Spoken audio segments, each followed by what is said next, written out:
Evening. नमस्कार प्यारे बच्चों, जैसा कि आप लोग अवगत हैं कि आज हम लोग अंतिम tense future perfect continuous tense का अध्ययन कर रहे हैं बच्चों।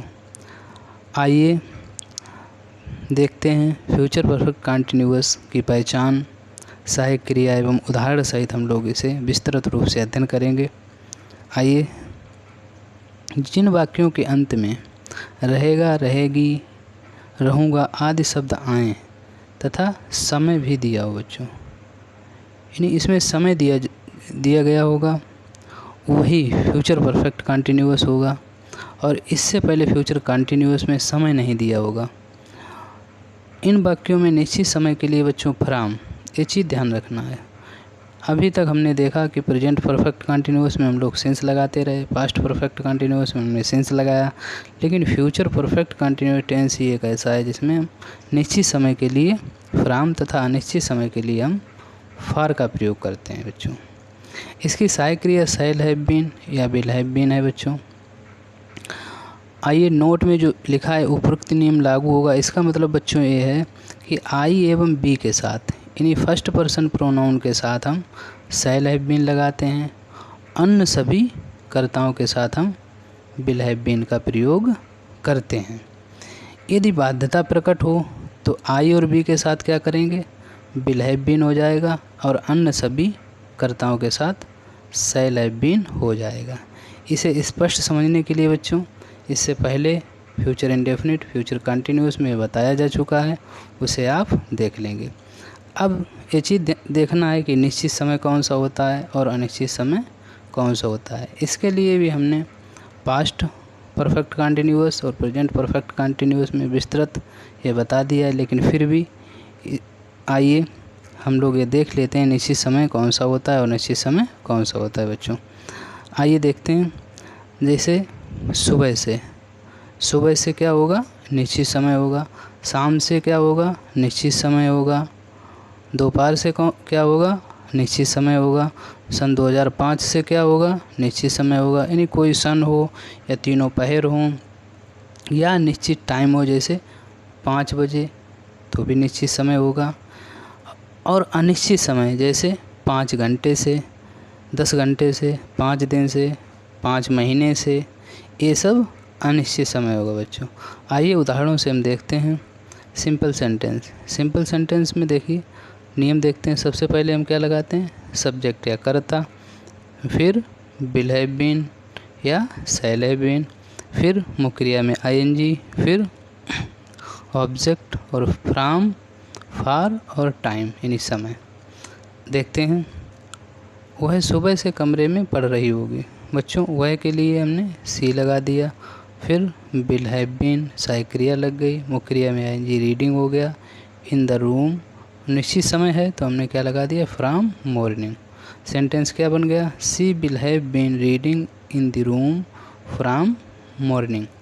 आगे देखते हैं बच्चों, मैं 2 घंटे से मैदान में खेल रहा हूँगा। अब मैं पता है, आई के साथ क्या लगेगा, shall have been playing in the field for 2 hours. अब 2 घंटे से अनिश्चित समय, इसलिए इसमें फॉर लगाया गया। सेंटेंस क्या बन गया, I shall have been playing in the field for 2 hours. आगे देखते हैं नेगेटिव सेंटेंस बच्चों, सब्जेक्ट शैल या विल, फिर नॉट हैव बीन, फिर मुख्य क्रिया में आईएनजी, ऑब्जेक्ट, फ्रॉम, फॉर और टाइम। जैसे देखते हैं, वे 4 दिन से इस मैदान में नहीं खेल रहे होंगे, तो वे के लिए दे लग गया। फिर will not have been playing in this field for 4 days. Sentence क्या बन गया बच्चों, they will not have been playing in this field for 4 days. आगे देखते हैं, हम सन 2015 से अपने गांव नहीं जा रहे होंगे। अब देखिए बच्चों, we shall not have been going to our village from 2015। अब देखिए बच्चों, ये चीज़ ध्यान देना है, सन 2015 से, ये निश्चित समय है इसलिए हमने फ्रॉम का प्रयोग किया। और हम वी के साथ अपना कि अंग्रेजी क्या आती है, अवर आती है बच्चों। इससे पहले विस्तृत रूप से बताया जा चुका है, इससे हम कहेंगे कि और अधिक अगर आपको स्पष्ट रूप से समझना है तो हमारे पिछले वीडियो ज़रूर देखें। आइए आगे देखते हैं। यदि इंट्रोगेटिव सेंटेंस में देखते हैं, यदि वाक्य के प्रारंभ में प्रश्नवाचक शब्द क्या आए तो इसकी अंग्रेजी शैल या विल कर्ता के अनुसार लिखते हैं। जैसे देखते हैं, शैल या विल, फिर सब्जेक्ट, फिर हैव बीन, मुख्य क्रिया में आईएनजी, ऑब्जेक्ट, फ्रॉम, फॉर और टाइम। देखते हैं, क्या माता जी सुबह से पढ़ा रही होंगी।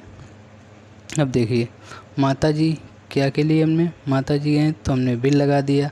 आई और बी होता तो शैल लगाते। The mother have been teaching me from morning.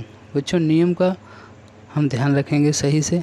आइए, क्या लड़के 5 घंटे से क्रिकेट खेल रहे होंगे। अब देखिए, will the boys have been playing cricket for 5 hours. आगे देखते हैं, इंटेरोगेटिव एंड नेगेटिव सेंटेंस। बच्चों, इसमें क्या होगा, केवल सब्जेक्ट या कर्ता के बाद नॉट जुड़ जाएगा, बाकी का उपरोक्त नियम के अनुसार ही हम बनाएंगे। जैसे, क्या हम सुबह से अपना काम नहीं कर रहे होंगे। अब देखिए, हम हैं तो फर्स्ट पर्सन प्रोनाउन है, इसके लिए हमने क्या लगाया, shall. We not have been doing our work, अपना अंग्रेजी क्या लगा दी, आवर वर्क फ्रॉम मॉर्निंग। इन निश्चित समय के लिए हमने फ्रॉम लगा दिया। सेंटेंस क्या बन गया पूरा, देखते हैं, shall we not have been doing our work from morning. आगे देखते हैं, क्या वे 5 दिन से मैदान में क्रिकेट खेलने नहीं जा रहे होंगे। बच्चों, अब बे के अनुसार हमने क्या लगाया, विल लगा दिया। Will they not have been going to play cricket in the field for 5 days, यानी अनिश्चित समय है तो हमने फॉर लगा दिया।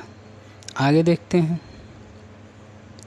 WH type interrogative sentence. अब ये चीज़ ध्यान रखनी, यदि वाक्य के बीच में प्रश्नवाचक शब्द ए आ जाएं तो क्या करते हैं, इनकी अंग्रेजी हम सर्वप्रथम या सबसे पहले लिखते हैं। देखते हैं, नियम देख लेते हैं। जैसे WH टाइप वर्ड हो गया, शैल या विल हो गया कर्ता के अनुसार, फिर हैव बीन हो गया, मुख्य क्रिया में आईएनजी, ऑब्जेक्ट, फ्रॉम, फॉर और टाइम। अब देखते हैं, लड़कियां 2 बजे से इस कक्षा में गाना क्यों नहीं गा रही होंगी। Why will the girls have been singing a song in this class from 2 o'clock। अब बच्चों, ये चीज़ ध्यान देनी है कि 2 बजे से निश्चित समय है, इसलिए हमने क्या लगाया, फ्रॉम लगा दिया। आगे देखते हैं, मीना 3 घंटे से कहाँ मोहन 3 घंटे से कहाँ पढ़ रहा होगा। बच्चों, where will Mohan have been reading for 3 hours। आगे देखते हैं, WH type interrogative and negative sentence. इसमें केवल कर्ता के बाद नॉट जोड़ देते हैं बच्चों। बाकी का उपरोक्त नियम जो हम WH टाइप इंटरोगेटिव सेंटेंस बना चुके हैं वैसे ही होगा, कर्ता के बाद नॉट जोड़ेंगे, बाकी सेम नियम वैसा होगा। आइए देखते हैं, मीना 10 दिन से इस कमरे में क्यों नहीं पढ़ रही होगी। अब देखिए बच्चों, 10 दिन से अनिश्चित समय है, 10 दिन से अनिश्चित समय है। आइए देखते हैं, अब हमने WH टाइप वर्ड ले लिया। Why will Meena not have been reading in this room for 10 days। ये हो गया बच्चों। आगे देखते हैं, माली 4 दिन से पौधों को पानी क्यों नहीं दे रहा होगा। बच्चों, अब क्यों की अंग्रेजी हमने पहले लगा ली, फिर विल लगा लिया। द गार्डनर माली हो गया। Not have been watering to the plants for 4 days। बच्चों, ये चीज़ ध्यान रखनी है। बच्चों, अभी तक हम लोगों ने प्रेजेंट, पास्ट और आज अंतिम दिन हमने फ्यूचर परफेक्ट कंटिन्यूअस का विस्तृत अध्ययन कर लिया। यदि इसमें कहीं पर भी कोई समस्या आती है तो मैं पुनः कहूँगा प्लीज़ आप लोग कमेंट करके हमें अवगत कराएं कैसा लगा। इसके पश्चात हम लोग पैसिव वॉइस का विस्तृत अध्ययन करेंगे, बहुत ही सरलतापूर्वक प्रयास करेंगे समझाने का। नमस्कार।